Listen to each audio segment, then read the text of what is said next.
When my mind is fucking cloudy, cloudy. Need to focus on somebody. Yeah, Master P, yeah, she bout it, bout it. She understand the assignment. Hey, I've been on reckless abandon and got shit to lose. I've been lost inside a dream, I probably hit the snooze.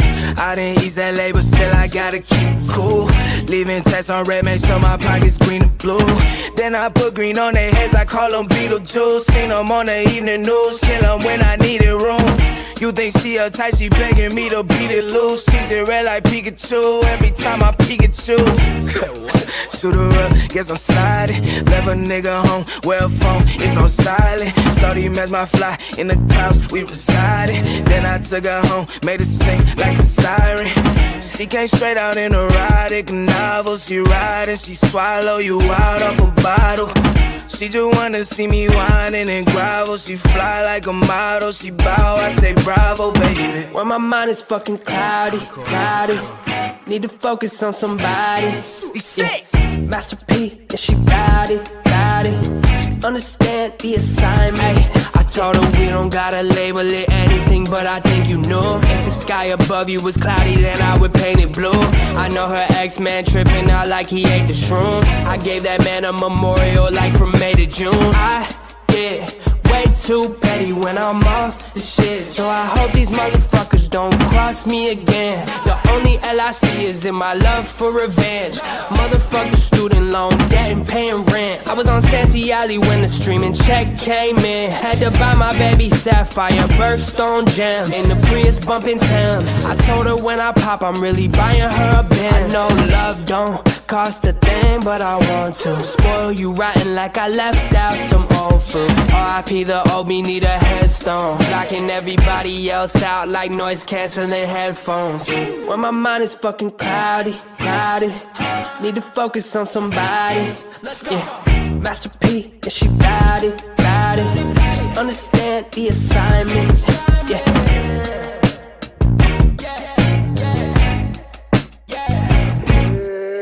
Hey, I'm Tim Donaghy, and you're listening to the Advantage Podcast. Hello and welcome to another episode of The Advantage. I'm your host, Michael Fiddle. Today is Monday, August 26th, and on today's show, we are reviewing the recently added new up DraftKings betting market for NBA player props and player stats. This is an episode that I've been waiting for the odds to come out, watching the market to appear, and wanting to take on right when they came out, because truthfully and historically, I think this is one of the softer NBA markets. This is one of my favorite markets to bet into for futures. I've done extremely well over in the last 3 years. I'm 11 for 13, albeit a small sample size. That is just fucking dominant. I have 3 bets that I absolutely love for this year. I expect to win 2 of them, given my track record and how I feel betting into this market. No, I don't normally expect to hit 66% of my bets, but on a 3-game sample size where I'm very strong in this market, I do expect to win 2 out of 3 of these. And joining me to bring 3 of his own is Jamie, the host of Protecting the Jump, which is a fantasy basketball podcast. And I felt like he was the perfect person to break down NBA player stats, because people who are in the fantasy basketball community are so knee-deep in the weeds of those player averages, those rotations, those team adjustments. So let's try and attack this market right at the jump. Let's protect the jump. Let's get ahead of some of these numbers. Let's get some CLV before the season even tips off, and let's get some great futures into our portfolio. Before I officially bring Jamie in and we get us started, let me remind everyone to please rate, review, subscribe on whatever podcast platform you're listening to. If you're watching the live show right now on YouTube or Twitter, please go to the Advantage Sports Betting YouTube channel and officially subscribe and like the videos. Definitely going to do a lot more video content this coming season. In the next couple days, we're going to be announcing what the NFL coverage looks like on the Advantage. Get excited. There's some fun things coming. And then, of course, this podcast is sponsored by Recovery for Athletes, the #1 online retailer for all your home recovery equipment. Do you need a home sauna? I don't think that's a need. A home ice bath? I don't think it's a need. It's definitely a want. But some weights, some protein powders, and just some essentials to keep you healthy. Check out recoveryforathletes.com. Use code The Advantage for a discount off your order. That was a 5-minute intro, Jamie. I apologize for making you wait, but welcome onto The Advantage. Thank you for being here. How you doing, my man? And are you ready to talk some NBA player props? Fiddle, you're an absolute wild man. I actually just took a cold plunge, so off delicate, but it's just a regular pool. Just keep some bugs out of it first, above ground pool. But very refreshing pre-podcast. I'm excited we're finally doing this. You know, we've been chopping it up for some time now. And so I'm excited. I'm ready.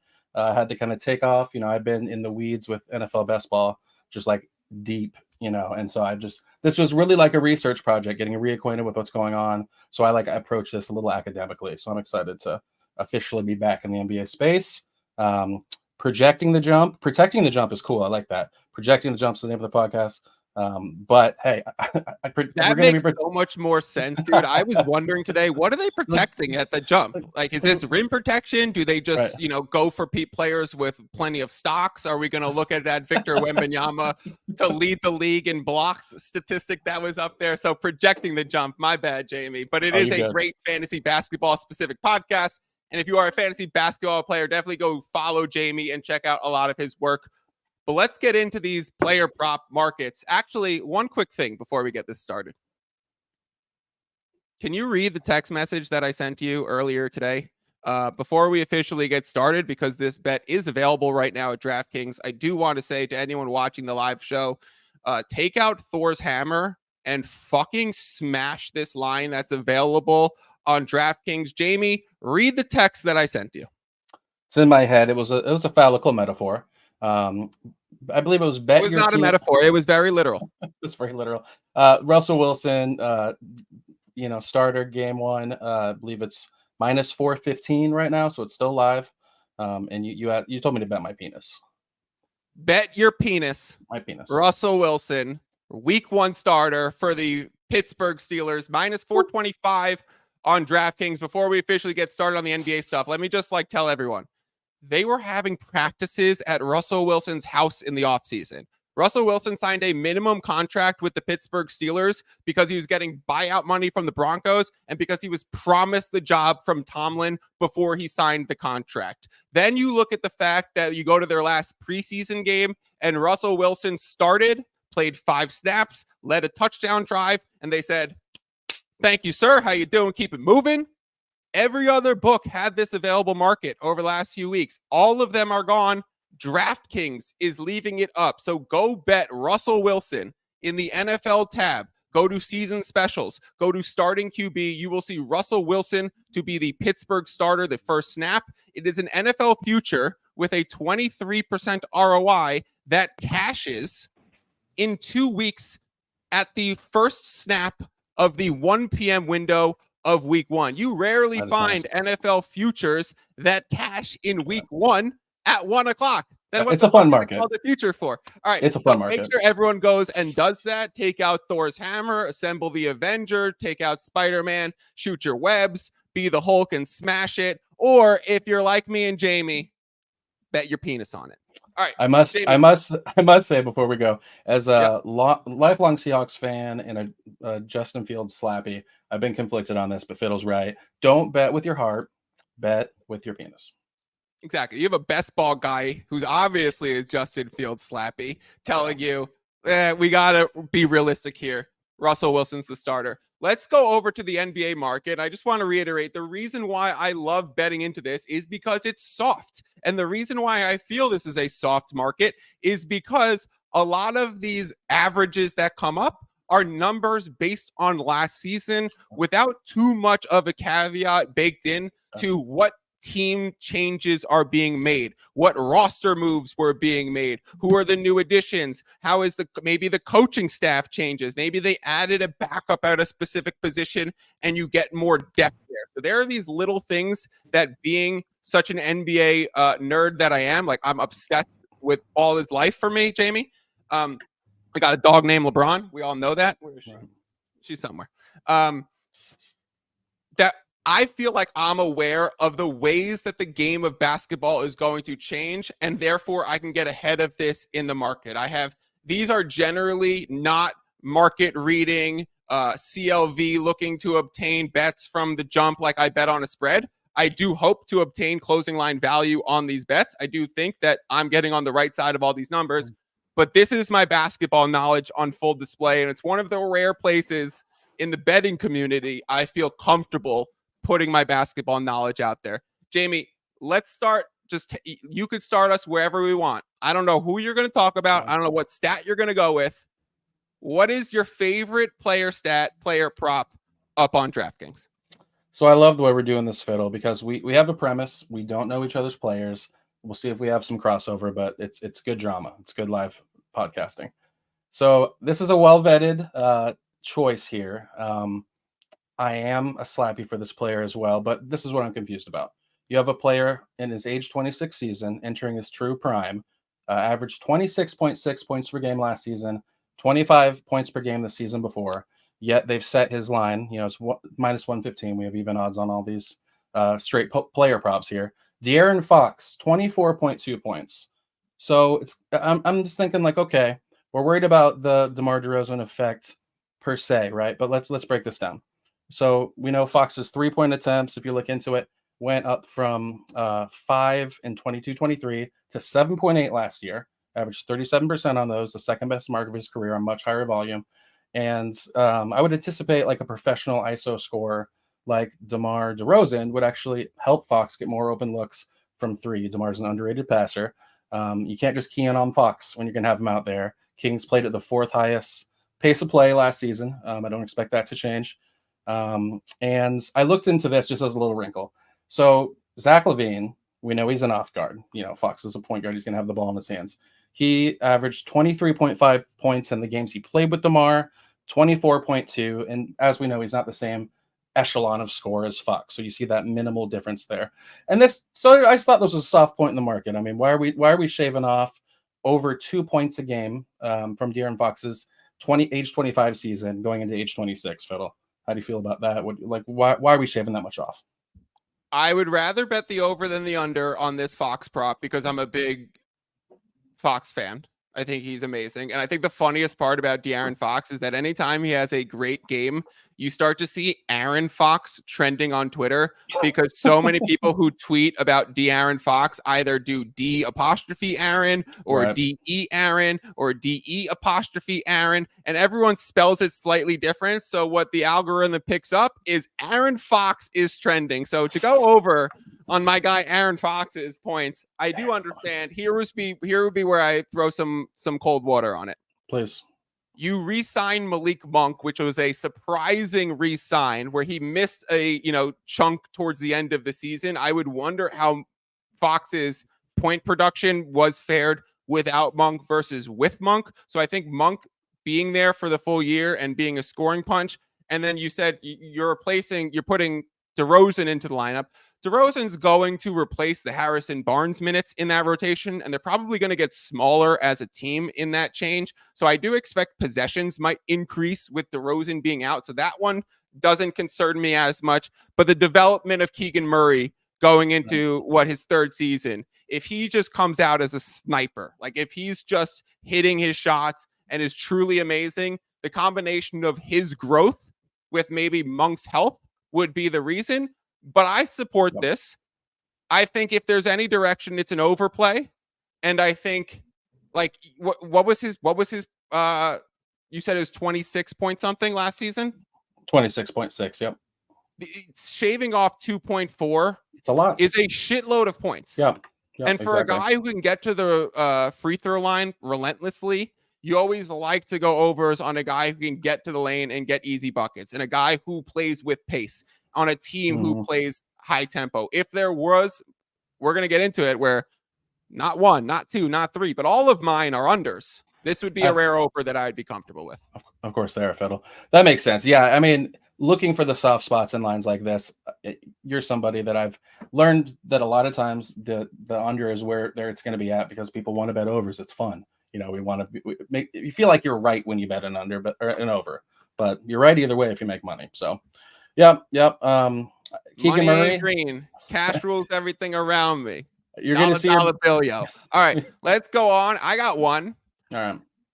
let's talk about Jokic, my man. Let's start out right at the top here and talk about his assist prop, which is just way too high with the team dropping in the expected offensive output that they do. So Jokic's prop is at 9.3 assists per game. So I'm going to pull up his stats. Jokic last year had 9 assists a game. And he's only done this once in his career where he had 9.8. Besides that, it's 7.9, 8.3, 7.0, 7.2, and a 9.0. He's always been below 9.3, except for the 1 year where Michael Porter Jr. had his best shooting season. Kentavious Caldwell-Pope had one of his best shooting seasons. Bruce Brown was there shooting 40% from 3. Jamal Murray stayed healthy for the whole year. So if we look at the reduction of KCP and putting in Christian Brown into the rotation, and you're going to play more Peyton Watson, and Jamal Murray looks like he lost a step for Team Canada, coming off some more injuries and slowing down even more. Like it's concerning that they still haven't signed Jamal Murray for the Nuggets, even though he's eligible for an extension. So I'm fading Jokic's assists. And then the last point, the fact that it's 3 ticks higher, going from 9.0 to 9.3 when I expect the team to get worse. We also have to remember that at the end of the season, the Nuggets made a push for the number 1 seed. And they got tired out. They got burnt out. They end up losing. They end up looking terrible at home where they've been dominant in the playoff. They lose 3 out of 4 games on their home court against the Timberwolves in the second round. They blow a 20-point lead in the second half. And Michael Malone, after the season, openly talked to the media and said, hey, there's a chance that we went for it too much. There's a chance that prioritizing the seeding wasn't the right thing to do. And that's something that we're going to look at into next year. I think that this is going to be an approach where the Nuggets don't care if they come in a 4, 5, or 6 seed, and they might not be, fighting with OKC and Dallas and the Timberwolves for that 1, 2, 3 bunch. So if his workload is less and the shooters are going to be less, and the line is priced 3 ticks higher than what he did last season, and he's only ever done it once, which was a loaded supporting cast, a team that went 16-4 and won the NBA Finals. Give me the under on Jokic's under 9.3 assists. I think this is a very, very strong bet. It's lay a full unit immediately if you could still get that number. I'm going to pull it up on DraftKings and make sure it's still there. While you're pulling that up, Fiddle, I'd be interested to see his points per game prop, because the role players clearly are a bit diminished, and I think you might see a little more burden on his shoulders. So at 26.4 points last year, if there's a correlation between the playmaking a little going down a little bit, you might see a little bit more scoring. And last year was his second highest mark in points per game. Yeah, I'm just like cautious to fade all of the Jokic stats, but I think that he's one of the few players that does have a points, a rebounds, and an assist number posted. We're going to talk about Yusuf Nurkic, and obviously Nurkic only has a rebounds prop listed, right? Jokic is the type of guy that's a triple doubles machine, so he's going to have a line for everything at the open. I felt this was the strongest edge in my opinion, and therefore feeling any type of way about Jokic, you might decrease the variance in the fact that he could go over, and then it's all or nothing with this bet. So when you add on more correlated angles to the same bet and divvy up the exposure and say, okay, this is the way I feel, and I could bet it 10 different ways. If I'm right, 8 of them might come true, right? And then you're going 8 and 2. If you only put it into one side of the market, you might go 0-1 and you might go 1-0. So it becomes an all or nothing. And those are decisions that you have to make as bettors. Is this something you portfolio and you divvy, or is this something you dump into one direction of the market? This was one for me, Jamie. I chose, let's just dump it one direction in the market. Okay, that's a nice breakdown. But if you can find correlation on one side and you think one thing is going to be affected and there's something that could benefit from the same player in the prop market, you try to handle that. Absolutely. Certainly. Who is your next player that you would like to talk about? Well, this one kind of surprised me. I that first one was my favorite straight even odds player prop. This is my favorite long odds player prop. This player, and I like kind of doing a little sneak peek this way. In 22-23, this player made this a 3-point prop. He made 4 triples per game on 10.8 attempts. This guy is Mr. Greenlight. He would have finished 4th and makes 2nd in attempts that year. The only problem is he played 36 games because he's LaMelo Ball. So we're getting he has this ankle thing. It's reoccurring. I don't know if it's chronic, but because of the ankle thing, we're getting a player who's going to have just the light to shoot at will. League leader in threes is plus 5,000. So what do I look for at a long shot season leader bet that, is the market missing something? So again, it's if he stays healthy, his efficiency could go up with a player like Brandon Miller, taking a second-year leap. But it's still the LaMelo show. If you get $10, pays $500. I'm trying to tell all the homies they're going to have this in the portfolio this year. I actually told a buddy who was there when I was doing notes for this, and he dropped something on it. So this one's tantalizing to me because if he comes back, he stays healthy, and he has a bit of an FU season, it's going to look silly that you didn't throw this in your portfolio. I just thought this was a bit of a smash. It doesn't mean there aren't other bets you can attack in that same player prop market. Big fan of this one. Let's go. Not only am I the most biased Hornets sports betting person in the world, because I'm obsessed with projecting their team this year. If I'm going to project the jump about the Hornets, better than you're going to expect. I like Charles Lee 50-1 for coach of the year. That's something that we've already discussed on previous podcasts this offseason. Like, now we see the threes market come up. Notice, Jamie, I went and did I don't know if while you're talking you would see what I was moving around on the screen, but I first went to LaMelo Ball's over 3.4 3-pointers made per game, and it's over at 120. That line came out at 3.3 at minus 115. So of all of these things that have moved, there's been like 3 or 4, because we are just getting to these odds. Like, they were just released a day or two ago, and these are minus 115 liabilities for next NBA season as football starting. So I don't think a lot of people are getting sharp action down. There are a few spots that have been outliers that have moved because actions come in one way. That's sneaky. I'm going to ask you for the layman's fiddle to break that down again. Sometimes you have these nuggets, and I just want to hear you say it again. So you have the NFL season's about to start. Everyone's paying attention to that. Yes. That can affect the NBA market. That's going to take the action that's coming in. That's going to take less liability away from the NBA market, because people and every betting show and every radio appearance that I do, and I go on these TV networks and I talk about lines that I like, and I get asked advice for all of these different things. And they tell me before they come on the show, like, hey, Fiddle, can you come on Sports Grid tonight and do a 20-minute segment on NFL futures?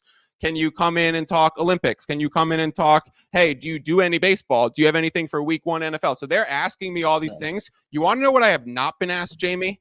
No. Hey, you got anything for NBA right now? No one's talking about it. Wow. No shows are covering it. These markets were just posted a day or two ago. For the vast majority of the lines, they're just split with minus 115s. So when you're paying 115 to win 100, the book isn't going to be liable for that many things. Right. It's not like when OKC's title odds came out last year and it was 120-1.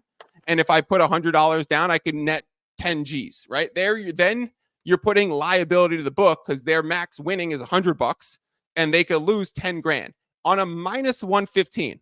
Or like people ask me, hey, do you get limited on that betting those Russell Wilson things? On a minus 425? Right. They're like, where I have to bet $4,000 to win 1,000, like they're not. That's a less of a concern for a book like DraftKings as opposed to some of these other markets. However, that was a fucking garbage line, and you should bet 4 figures on it. That makes a lot of okay. But what I'm saying is that when some of these numbers do move, Jamie, that's really important, because if generally not many people are paying attention to this market, but a few of them move, those were the biggest outliers. Those were the clearest mistakes. And one of them was LaMelo Ball's over 3-pointer. And you could see I threw up the thing that says LaMelo Ball on the screen as you were breaking the name, because when you said over 10-point whatever 3-pointers attempted, you knew. Yeah, you knew. And when I knew what had happened with that specific player in the market, I knew who you were talking about. And I started typing LaMelo Ball and put it into the thing. I thought you were going Trae Young at first, we ended up at LaMelo Ball. But I 100% support this. I just want to say, for the 3-pointers made it's a per game statistic. Right. So I do think you're looking at the right action with LaMelo because, hey, this guy gets injured and this guy attempts almost 11 per game. And he's bringing in a coach that just came over from the Boston Celtics that seems to shoot every time they got to get up the floor from three. So I do think this is actually the right, as opposed to like total threes made. I'd rather it be a per game. Steph Curry's a minus 275.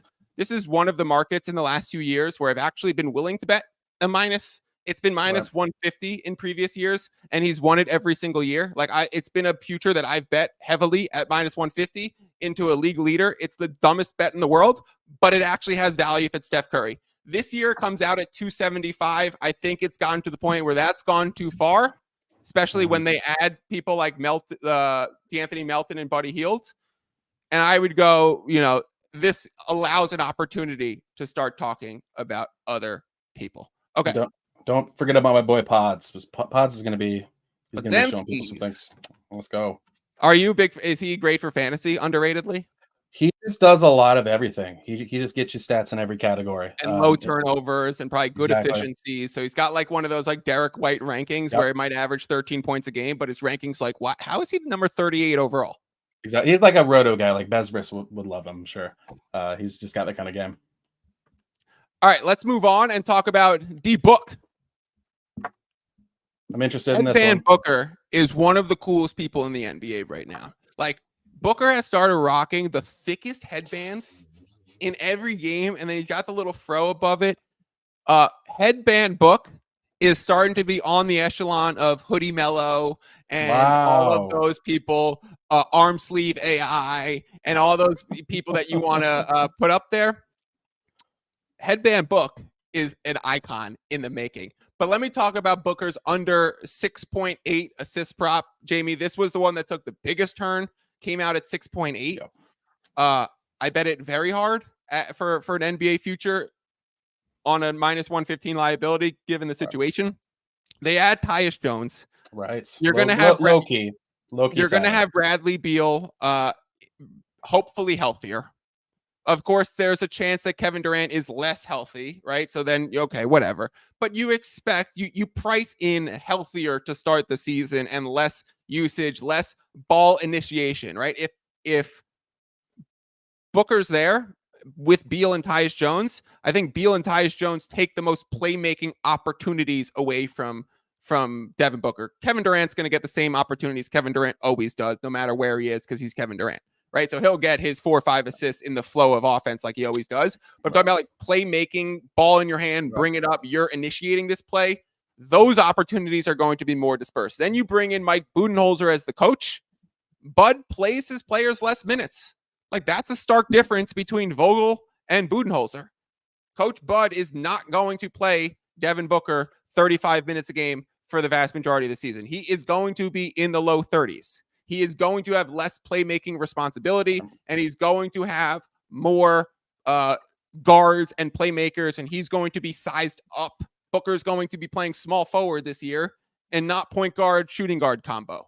So ball in your hands less minutes, healthier teammates, new coach that doesn't really do that. Booker's under assist, open 6.8. Jamie, this was the one that took the biggest turn. I'm glad because it's the one I bet the biggest also. It's now at 6.5. I'd still bet it. I do not see Booker getting over 6 assists a game this season.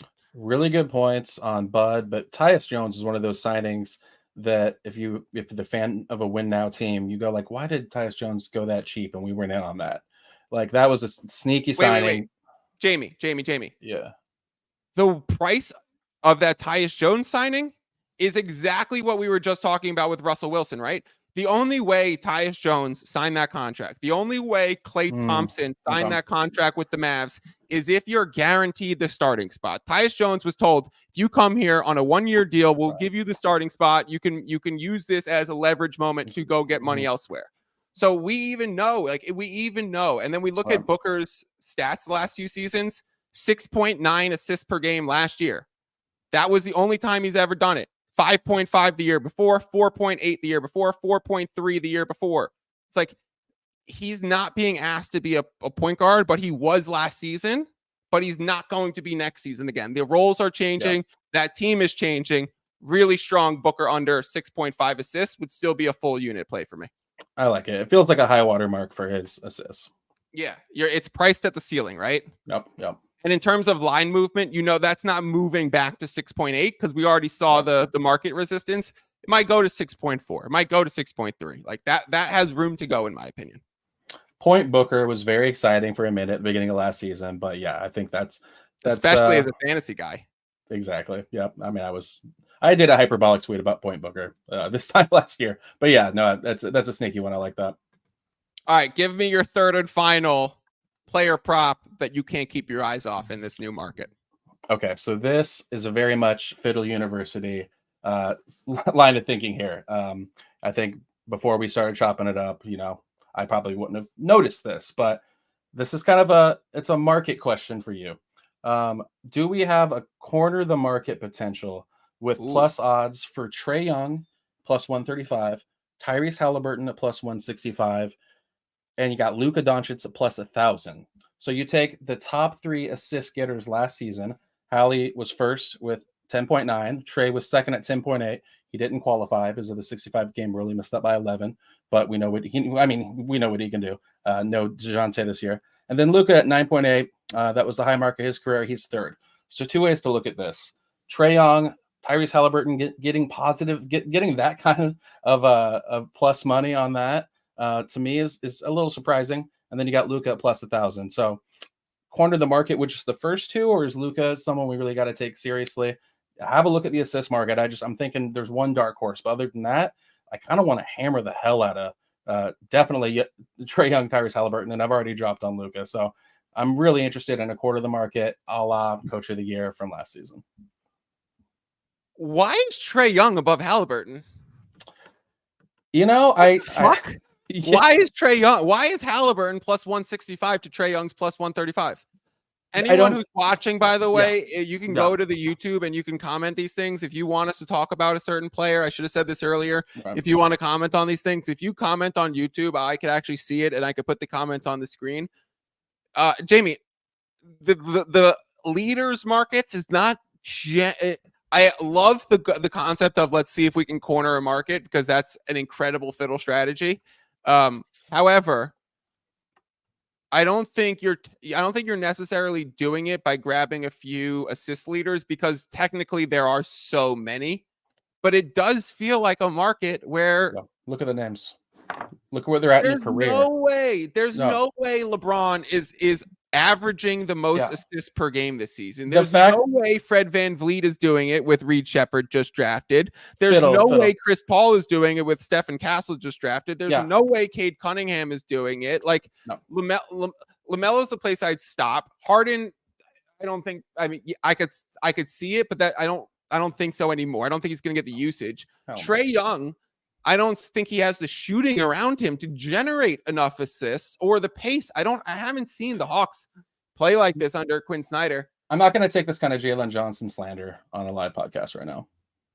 You don't think he has the horses? You can send a lot. Is it just all the alley-oops that Trae Young provides for the teammates and that he's going to have high flyers? My thing with Trae this year is I think the Hawks might be doing like a Russell Westbrook MVP style. You know what? We're in this purgatory state. Let's let our marquee player elevate to a place he hasn't been and just call that a season. Like I'm smelling those kind of vibes with Trae.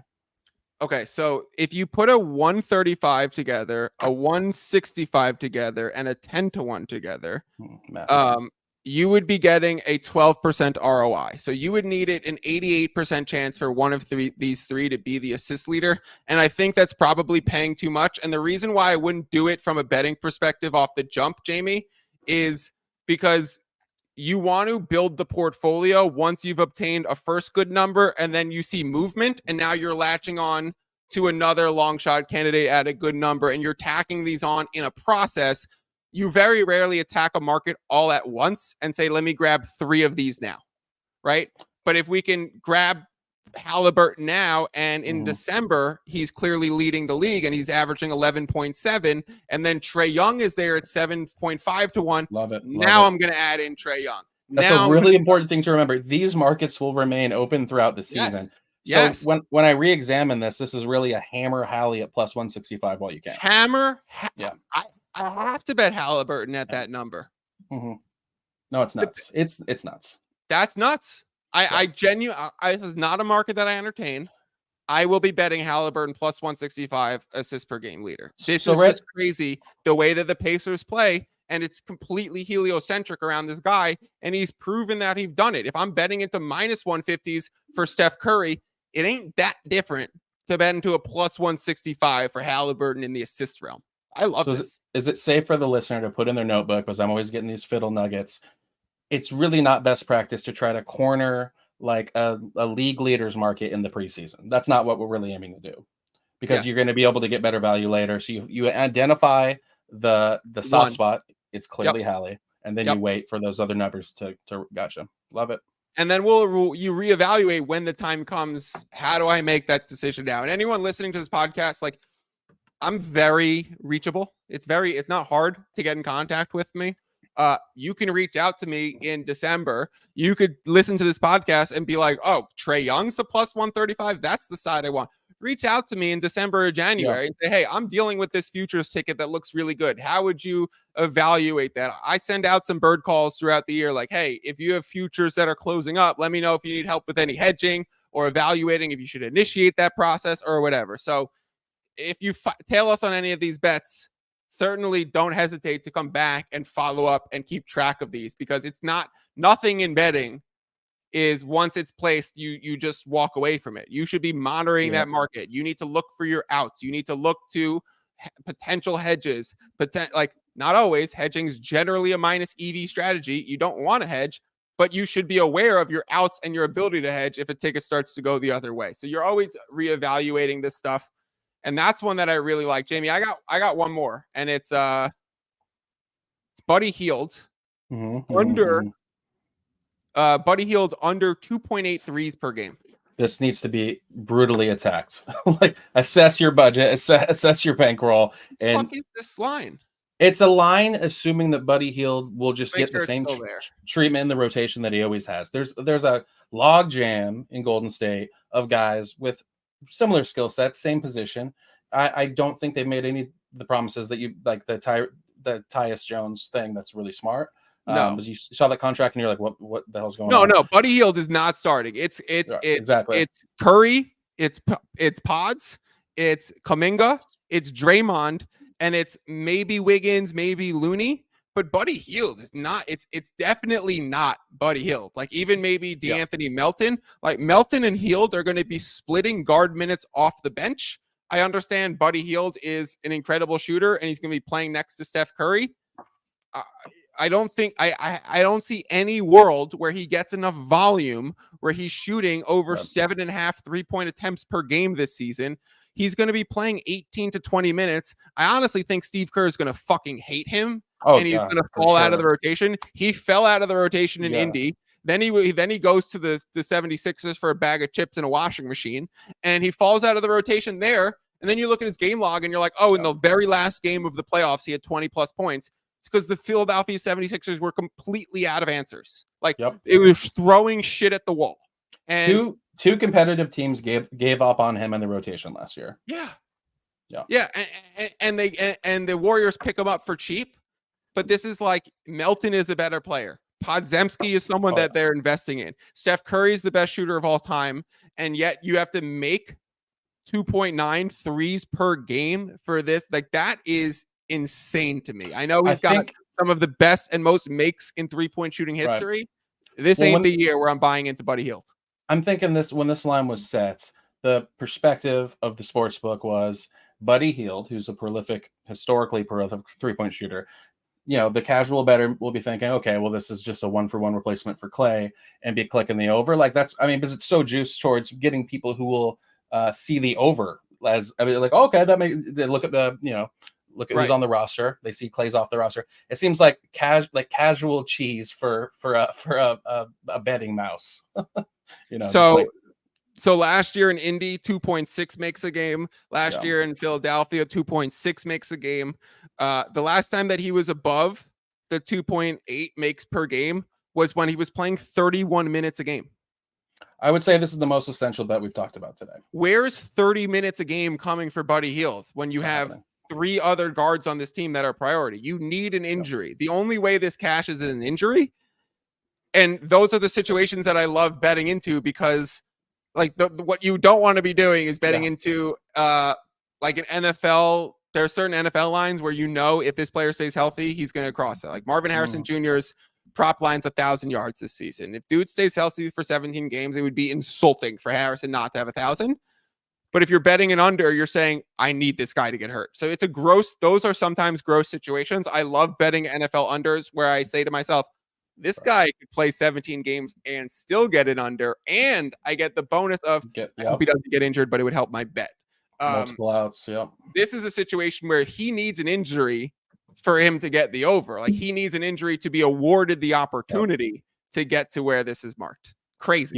You want to rip through some honorable mentions? I got some. Yeah, I actually have one more that I actually bet. You want me to give it to you first, and then we'll go honorables? Give it to me. I bet Nurkic's under 10.3 rebounds. This is nice. He's done it in the past. He's breaking down. I love Nurk, but he's breaking down. He's been hitting this mark. He's the Bosnian beast. I know he's a rebounding machine, but I'm going to go back to what I said about Budenholzer. They play the rotation guys less minutes. Nurkic is a guy who's been historically hurt in his career, and they added Mason Plumlee, who I think is one of the highest end backup bigs in the NBA, right? Like, where do you put Mason? He's a notch below Naz Reid as one of the top bigs, a notch below Isaiah Hartenstein to Mitchell Robinson that broke out, like a notch below Al Horford to Porzingis' Celtics. Mason Plumlee is a very good rotation player, good passer, good rebounder, good screen setter, great in motion. He is going to be a textbook example, good rim protector. He's going to be a piece that Budenholzer system loves. Would you mind if we referred to him as the Plum Dog, please? Plum Dog. Respect. Can I tell? You want me to tell a funny Mason Plumlee story? I'll take any Mason Plumlee story. So I used to work for the Brooklyn Nets, Jamie. I don't know if you know this, but I used to work for the Brooklyn Nets. No. And one of the years that I worked there was Mason Plumlee's rookie season. And it was the year that Garnett, Paul Pierce, and Jason Terry were traded to the team. So it was Joe Johnson, Darren Williams, Paul Pierce, KG, Jason Terry, Brooke Lopez, Andre Karolinko, CJ Watson, Andre Blatch. Let's see if I can keep doing this. Mirza Teletovic, and Mace. And Mace was a rookie, and there was one other guy. Who was it? Toko Shengalia, I think it was. I've seen that picture of you of Brooke Lopez. I was like, you're like a 19-year-old like wonderkin. Like, how old were you in that picture? Very young. Very fucking young. Yeah, probably like 19 or 20. I was a student at NYU working part-time for the Brooklyn Nets, and then I stayed on for a few years. But anyways, Mason Plumlee's rookie season, I worked for the team. And you know how they always have someone address the home crowd on opening night at the arena? Like a hype man? No. Like at the Lakers, when the Lakers take crypto or wherever, like LeBron is going to say, thank you guys for coming out. We hope we have a great season. We appreciate you guys all for being here, and let's keep going and go Lakers, right? It's going to be very basic, but Donovan Mitchell will do it for the Cavs. You know, someone, I don't know, can Kawhi do that for the Clippers? LeBron will do it for the LeBron will AD or do it for the Lakers, and so on. It's like a ceremonial opening message, opening greeting. Right. So it's like, who's going to take it on the Nets? And all of the vets look at each other and go, "You up, Mace? You up, Mace?" And Mason looks at each other. He's a rookie, skinny kid from Duke. No one in the crowd is there to watch him. And Mason has to walk out and give the speech. And in like, they're all clowning him the whole time that he's giving the speech. And after every like line he says, you hear, "Yeah, Mace. Yeah, Mace." That's so good. And then he was pretty much KG's rookie for that season. That was an epic behind the scenes team to be around. I got some great stories. My first memory KG on the court. My first memory of his rookie year, not quite as interesting. I remember paying $4 for him in an auction. There you go. That's a good one. Like, auction drafts, the way to go. Snake drafts are for booger eaters. Let's do some honorable mentions. So we did De'Aaron Fox over points, LaMelo Ball's over 3-pointers made and 3-pointers made season leader 50-1. Really like that. Trae Young We talked about him being the odds-on assist leader. I think that diverted us that plus 165 Halliburton is the right bet. Devin Booker under 6.8 or 6.5 where it's currently priced. With it being priced at 6.5, guys, people are listening, you don't have to rush to it because it already moved. The other ones I would rush to. Wait for FanDuel and MGM and the rest of these places to start opening. You might get a 6.6 somewhere for Booker. You might get that 6.5 is not going to dip yet. I'd say you have some room and time on that. So wait and see if you get a better number. Jokic is under 9.3. I'd run there. Buddy Hield's under 2.33 point game per game. I would run there. Let's go through some honorable mentions, Jamie. Run me through them, and I'm going to evaluate some of these, and we're going to see if I'm adding on any more bets. Let's do it. So I mentioned I just have this vision that Trae Young is going to have this Russell Westbrook style season where they just like make it all about him. So Trae to lead the NBA in scoring at plus 4,000. I want a little bit of that. We know he can be a volume scorer. He averaged 28.2 points during the lockout season. He's flirted with it. I just think he's really going to have an FU edge to him. Not being an all-star last year, having the highest scoring average of a player not make an all-star team, like that sort of stuff. When you kind of downgrade in talent around, you catapult this one star. So I love Trae to lead the NBA in scoring at plus 4,000. And the same token, Trae to lead the NBA in three-pointers made plus 2,800. Don't like it as much as LaMelo, but I think it's worth a sniff. So that's my Trae package. I can get behind it. The plus 290 on Embiid, because he gets a point every minute he's on an NBA court, stuck out to me. The plus 600 on Giannis, because he's a guy that will probably average over 30 points regardless this season. I was definitely fading the SGA stuff. He scored, I think, 30 points against every single team in the NBA last year, which is absolutely insane. That's nuts. I don't know if that's going to continue. And then Luka, I don't know if Luka should be that price different from Joel. I would say on a per 36, Joel's a better scorer, but Luka's going to play more minutes. Did you see the video of Luka looking super chubby? Well, it's the off season. I've seen videos of him vaping around this time of year in the past, so I haven't seen this particular video, but it sounds about right. I'm going to see if I could pull it up. He's having a good time. But yeah, he was looking super chubs and in a pickup game, and I was like, I don't know if he should be the odds on. So again, this is not a market that I typically bet into, these leaders props, but long shots are the direction I would go. I generally think in the NBA, people like looking at long shots in these, but realistically, like it's probably a 5-man race. Right. Yeah. So no, it's tough. You want some more? Yeah, keep going. This is the dark horse I alluded to, and then I want to get to some straight lines. But one more league leader. The dark horse in assists for me is Cade Cunningham. I'm big on him in the most improved player, as we know with that, and that's what we're talking about today. It's always a star who catapults to a superstar. I could see with JB Bickerstaff coming over, normalizing things. Cade finally puts it together, plus 5,000. I think that's worth I'll call it a sniff. Maybe Fiddle will call it a half unit. I'm not crazy about it. That's why it's an honorable mention, but he is my dark horse in the assists league leaders. I got to see it from Cade before I'm buying in. I think everyone wants Cade to have that explosion. I think the markets are priced as everyone wants to bet Cade Cunningham to have that explosion. I still haven't seen it. The only thing that I'll give him credit for is that the Team USA select practices that get together, and when the Team USA guys start to get together and you hear word that trickle out when they do their scrimmages, and when you hear Cade Cunningham was cooking people, and when all the stars got together, like we see what just happens in the Olympics when the light shines and it's LeBron, Steph, and KD who rise to the top, because the stars do rise to the top in these pressure moments. So to hear Cooper Flag is really doing things in these workouts, and then you also hear Cade Cunningham is cooking people on Team USA Select, made me very interested in him. I need to see more before I back him and bet him in any way. I'll be betting Pistons if it looks good. At times I've thought he's been a little anointed, but I do think it's coming. That's a great word. And you could see it in his contract, right? What does he give it? A 5-year max. Yeah. So, but yeah, I do think it's coming. So let's move on out of the league leader stuff. This line I've spent a lot of time on. I want to talk about it. I think I'm leaning on the over, but it should be discussed. Jalen Brunson, his assist line is 6.5. He averaged 6.8 assists last season. That was his career high. What I want to talk about real quick is, do we think with McCall Bridges coming on, are we going to see de facto number one with the Nets Bridges, where the ball's in his hands a lot, or are we going to see that connective tissue piece we saw with Phoenix, where it's going to be swinging around? Because if you add a player like Bridges and he doesn't want to do the ISO thing, I feel like that 6'5" with Brunson could be a smash. I wonder who the Knicks starting lineup is. So Brunson starts, Bridges starts, Randall starts, OG Anunoby starts. Is it Mitchell Robinson? Is it Dante DiVincenzo? Is it Josh Hart? Like, do you go big with Mitchell Robinson and Julius, or do you bring in DiVincenzo for spacing?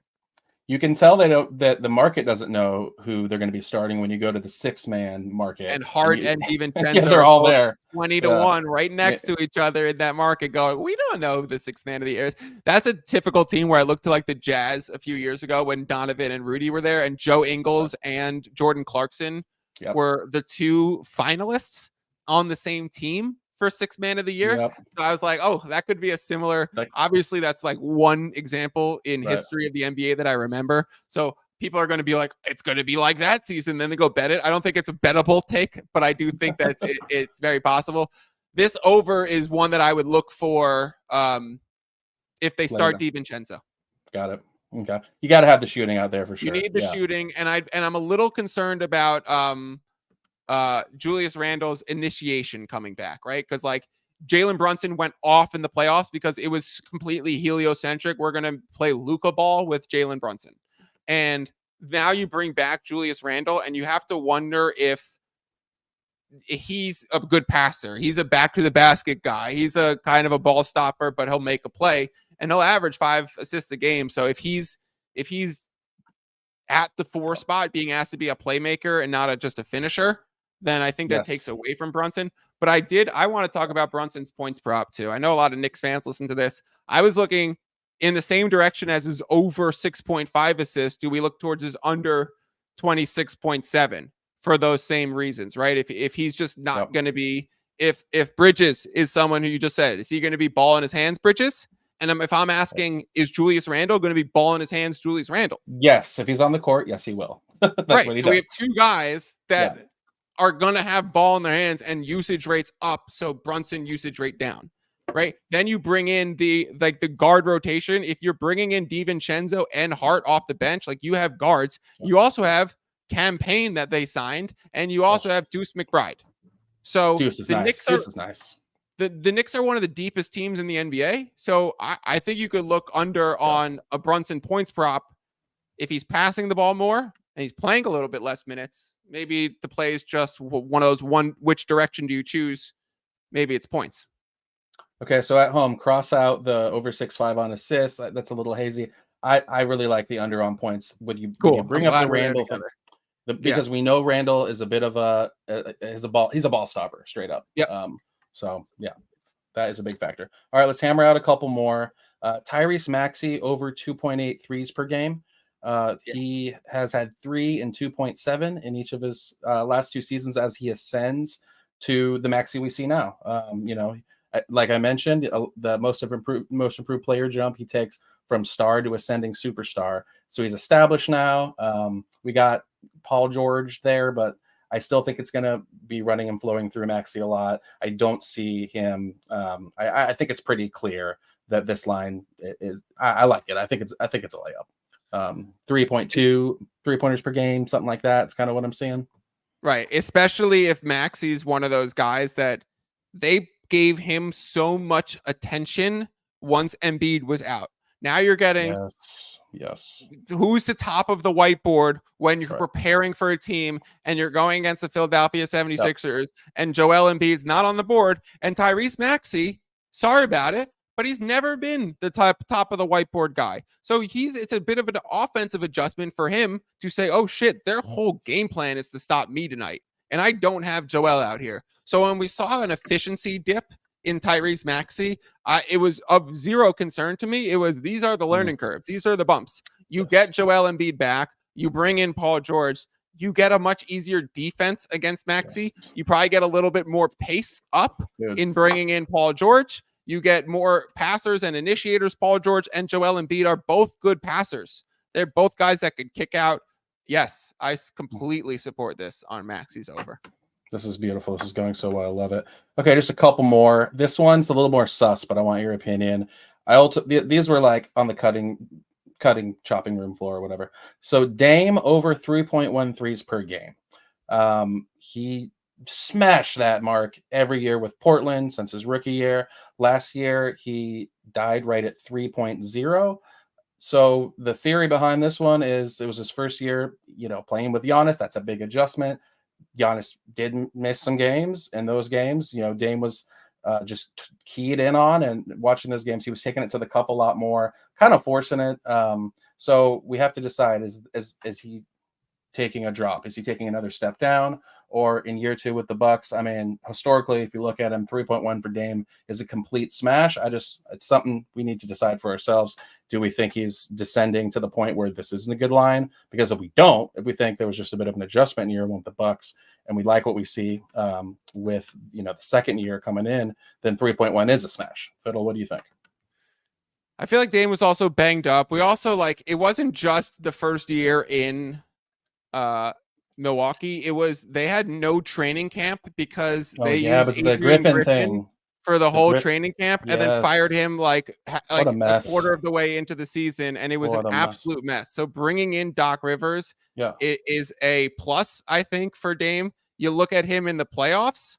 Obviously, you get a little bit of minutes boost when you're in the playoffs because it's do or die games. 6 makes, 6 makes, 4 makes, 4 makes, 20 makes in the last 4 games, averaging 5 threes a game, attempts 12, 12, 13, 11. That's insanity. Right. And then at the end of the season, he's making 3, 3, 5, 6, 4, 7, 4, 5. Like, dude was lights out towards the end of the season. I think it was just there's a complete overreaction to the anti-Dame and Bucks sentiment. I lean Bucks over on a win total. I lean sneakily Bucks #1 seed in the East. I lean like Giannis MVP. We're forgetting how fucking good Giannis and Dame are. Let's not be crazy. There was some shit that happened. The role players was never stable. The coach was not right. There was a new coach, and okay, it was a bit much to ask for that team. Yeah, the Griffin Rivers thing was a mess, and that's such a good point. I wasn't even thinking about that. The public, we've been pretty quick to go ahead and move on from this Giannis Dame pairing. So 3-1. I feel like it's more of a smash now that I talked to you than I did when I was researching. I wonder if I could isolate Damian Lillard's November stats from 2023. Is there any more that you had? And I'll see if I could do that really quick. Yeah, just a couple more I tacked on going through. Steals leader again is one where I'm looking at the market. I'm looking for somewhere to exploit. You had Shea at the top at 550. Fox and him tied last year. They had the exact same average, but Shea played one more game. So Fox was the technical leader. They each have 2 steals a game. So you have SGA at 550, Fox at 650. But then you have the White Mamba, Alex Caruso, going over to the Zombie Sonics of OKC at plus 1,400. And he was right in the mix for steals leader last time. He's going to be playing for a contender for the first time. They're a ferociously athletic team on defense. I could see Caruso leading the league in steals at plus 1,400. That was the one that interests me the most out of those kind of mid to long shots on the steals. I just wonder if he's going to get enough minutes because they have Case and Wallace, they have SGA, they have J-Dub. They have a lot of interchangeable pieces. That would be another one where if we're waiting and we end up seeing Caruso starting for them this season, I don't know if he is. If Caruso's starting, do you bet his steals leader? And if Caruso's not starting, do you bet his 6 man? And it's like, hey, I'm going to take a long shot on Caruso in either direction, but we're going to wait and see. What about Herb Jones to be steals leader? Or honestly, what about Wemby? Because he gets a zillion deflections. But Herb, I don't think Brandon Ingram is going to be there for the full year. And I think Herb is going to see a massive uptick in minutes pretty early in the season. But I'd say about Herb Jones, that would be an option. What I'd say about Herb Jones, and I've watched him closely, as spent some time in New Orleans. He is more of an incredible defensive player than he is a stat compiler on the defensive end. Okay. SGA is a free safety who will get his steals. Herb Jones will lock you up. Exactly. And force you into the turnovers where you throw it to SGA. So I don't hate it, but I don't see him taking a leap where he could lead the league in steals. Donovan Mitchell being here, like, good for you, Don. Right. Like, Yeah. right? Props. Good Yeah. for you. Dyson Daniels is sneaky, man. I love Dyson Daniels. I love Dyson Daniels. Oh, I just not sure he's yeah. going to get the minutes to do it. Jalen Suggs is very interesting considering Orlando didn't bring in another point guard and he's a defensive force. Matisse is just a fucking joke. I mean, he's the most overrated player in the NBA. Yeah, those are there's some interesting long shots. I like the Suggs long shot, 45-1. Yep. So just a market to monitor. I think it's really interesting, but I'm still getting a feel for it. So I wouldn't bet Caruso now, but there's stuff to keep an eye on there. Okay, I did pull up those Dame numbers. You ready for this? It's wild. Just give it to me. All right. You start out last season with Adrian Griffin, right? The month of October, 2.7 threes per game. The month of November, 2.9 threes per game. Things are going weird. Yep. And then we bring in Doc Rivers in December, right? I believe that's when it started to happen, around a little before Christmas. Facts. Yep. 3.8 threes per game. And you just see the numbers start to go up. 3.8 again in March. April was only 2.0, but that's a 4-game sample size where he went, he had still 12 attempts, but only made the attempts are still there. Yeah, I like this. I think with Doc Rivers, he clearly shoots more. This is a smash. Okay, so please, right now, pick up your phone. Yeah, get on DraftKings, smash this one. Yeah, I laid something nice on it just to mark it for this podcast, but I'm gonna smack it with some wood when we get off.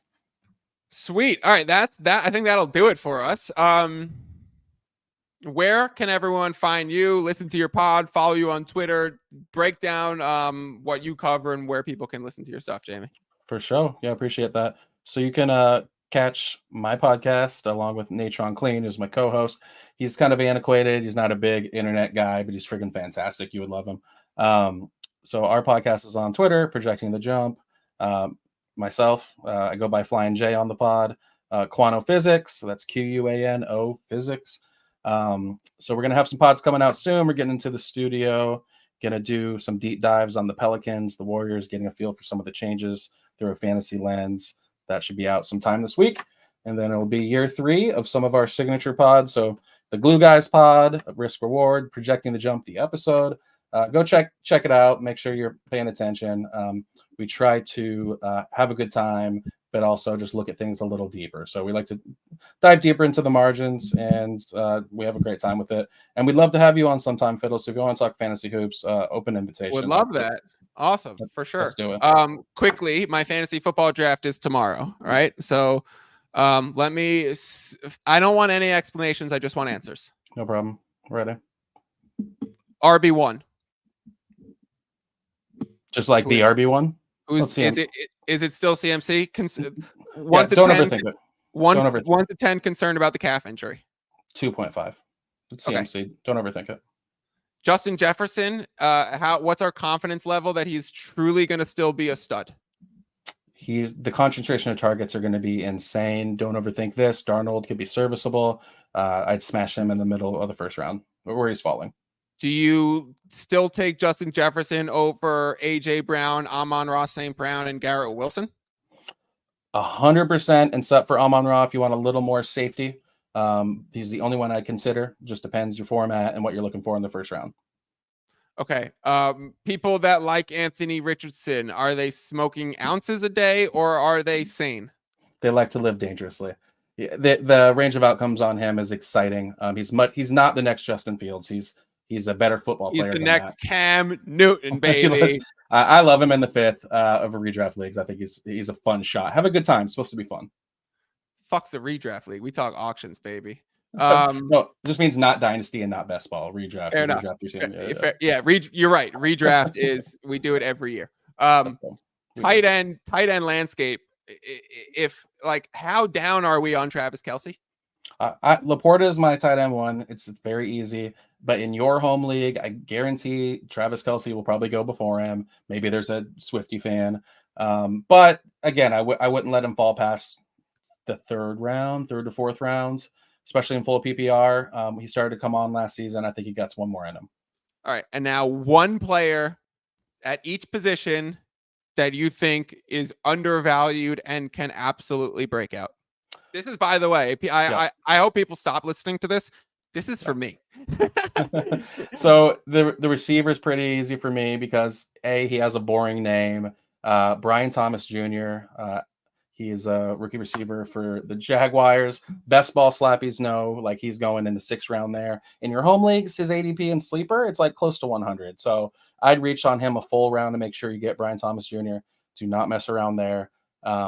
My favorite running back, and we're going to get a little deep here, as far as the ADP value, is Khalil Herbert. Khalil Herbert is the best pure rusher in Chicago. Swift, definitely the best pass catcher. But we've seen Swift does not carry full workloads. That's not his thing. Khalil Herbert's the best handcuff to put on your bench in fantasy. Do not leave your draft without Herbert because he's free. I have over 20% after 200 best ball drafts. That's my guy. Do not leave without Khalil Herbert. Also, Devon A-Chain, the hype is real. Buy in. That's why we play fantasy. His ceiling is like catastrophically. His ceiling is the roof. All right. Yeah. QB and tight end, one guy that will outperform. Tight ends. I'm gonna go Ferguson here just because in home leagues he's going to go after that first tier. So Ferg in Detroit, I like him. You can get him probably in the 9th or 10th. Ferg in Dallas. Yeah, and quarterback, let's stick in Dallas.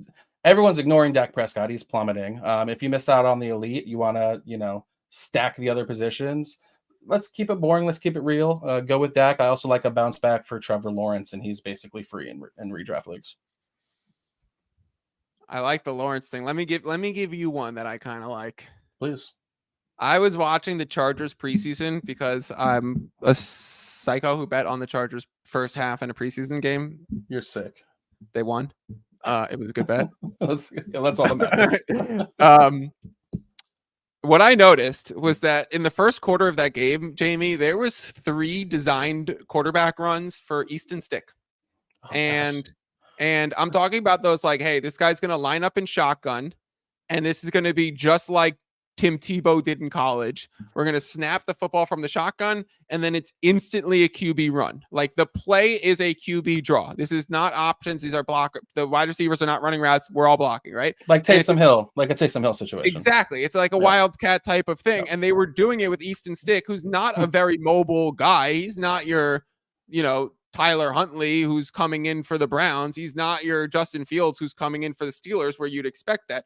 With Harbaugh coming back from the college scene, with that being such a college play, with us talking about them drafting Joe Alt and loading up on their offensive line and then being one of the most run-heavy teams in the NFL, I think that we've all potentially missed that Justin Herbert might sneakily be a rushing quarterback also. Like if he's doing these I'd say draft him as your quarterback 2 and you'll know in a week or 2. Like I don't know if I'm starting Herbert comfortable doing that week 1, probably not.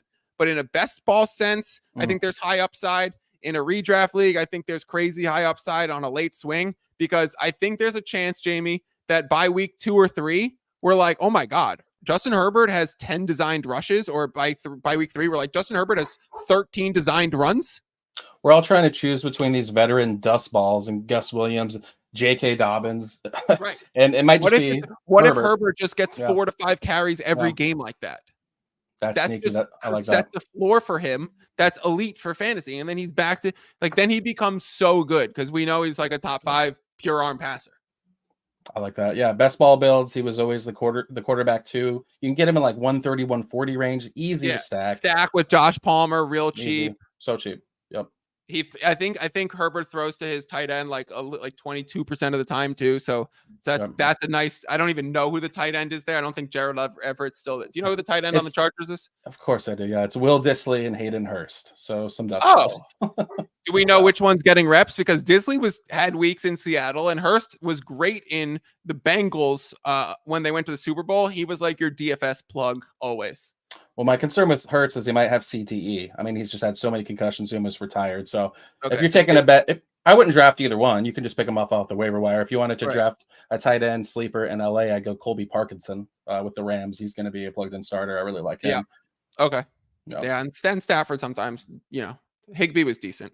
All right, that'll do it. Go to listen to Project and Jump. Thank you to Jamie. All his information will be tagged. Thank you to everyone for tuning in for another episode of The Advantage. Make sure you are subscribed on the podcast channel. And before we officially get out of here, we got some words from Patrick Beverly.